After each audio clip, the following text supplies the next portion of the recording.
भारत के दिल में बसा एक राज्य जहां जंगल सांस लेते हैं, जहां धरती की हर परत में इतिहास छिपी है। यह है झारखंड और इसकी असली पहचान है यहाँ की आदिवासी संस्कृति।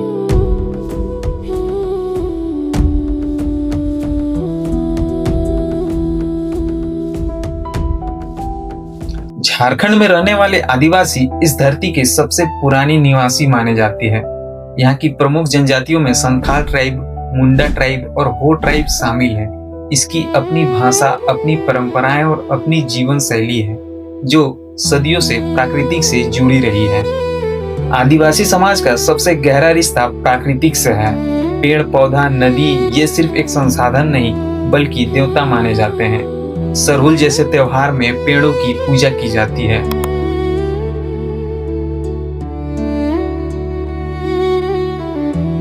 यह संदेश देता है कि प्राकृतिक है तो जीवन है। झारखंड की पहचान उसके त्योहार में भी झलकती है। सरहुल, कर्मा और सोहराय जैसे त्योहार यहाँ के लोगों की खुशियों का एक पर्व है। कर्मा नृत्य में जब पूरा गांव एक साथ थिरकता है तो लगता है जैसे धरती भी झूम उठी हो।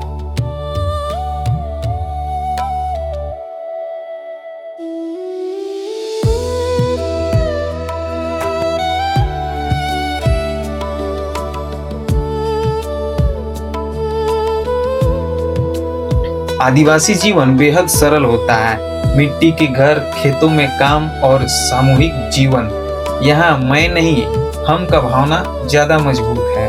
हर खुशी और हर दुख में पूरा गांव एक साथ होता है। लेकिन आज यह संस्कृति खतरे में है। खदानों का विस्तार, जंगल की कटाई और विकास के नाम पर हजारों आदिवासियों को अपने घर से बेघर हो चुके हैं। उनकी जमीन छीन रही है और साथ ही उनकी पहचान भी। नई पीढ़ी अब शिक्षा की ओर, जागरूक की तलाश में शहरों की ओर बढ़ रही है। यह बदलाव भी जरूरी है, लेकिन इसके साथ एक सवाल ये भी उठता है कि क्या इस दौड़ में उनकी संस्कृति पीछे छूट जाएगी? फिर भी उम्मीद जिंदा है। आज कई युवा अपनी संस्कृति को बचाने के लिए आगे आ रहे हैं। वे अपने भाषा, नृत्य और परंपराओं को फिर से जीवित कर रहे हैं। झारखंड की असली पहचान उनकी खदानों में नहीं बल्कि उन लोगों की संस्कृति में बसती है। अगर हमें इस पहचान को बचाना है तो हमें इनकी आवाज को सुनना होगा, क्योंकि जब संस्कृति खत्म होती है तो लोग नहीं, पूरा इतिहास खत्म हो जाता है। इसलिए हमें आदिवासियों की बात को सुनना होगा और झारखंड को बचाना है तो आदिवासी को सबसे आगे रहना होगा।